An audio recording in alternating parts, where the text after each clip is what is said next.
Au commencement, Dieu créa les cieux et la terre. Genèse 1:1. Abraham crut Dieu, et cela lui fut compté à justice. Romains 4:3.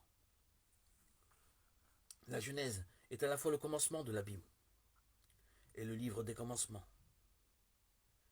La création du monde, celle de l'homme, est le début de la lignée des croyants. Les premiers chapitres témoignent de l'immense période qui va jusqu'au temps d'Abraham, environ 2000 ans avant Jésus-Christ, pour souligner la gloire et la sagesse du Créateur. Mais la désobéissance de l'homme, non seulement rompt sa relation avec Dieu, mais produit la mort. L'expression « et il mourut » revient à chaque génération, comme un leitmotiv. Les principes du mal qui accablent l'humanité sont ainsi dévoilés. Perte du contact avec Dieu, rébellion contre lui, produisent accusations entre époux, jalousie entre frères, désir de puissance, vengeance, immoralité, idolâtrie, incrédulité. Quelle descente morale que ce début de l'humanité.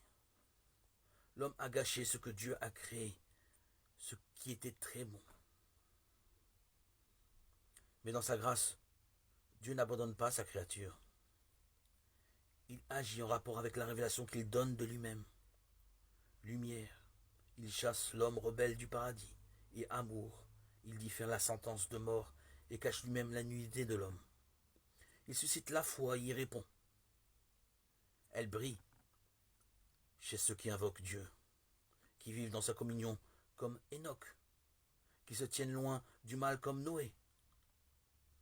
Dieu juge aussi le mal par l'eau du déluge, et plus tard par le feu sur Sodome. Dès que l'homme a désobéi, il annonce son plan de salut. La descendance de la femme, Christ, né de femme. Galates 4:4. Brisera la tête du serpent. Genèse 3:15. Plus tard, il appelle Abraham à quitter sa parenté et le monde idolâtre où il vivait. Il établit une relation avec lui sur la base de la foi. Il lui fait des promesses en vue de bénir la terre par un de ses descendants. 22, 17, 18. Sa descendance qui est Christ, Galates 3:16.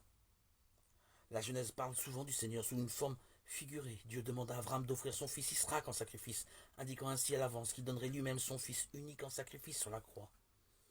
Joseph, aimé par son père, haï par ses frères, est vendu comme esclave.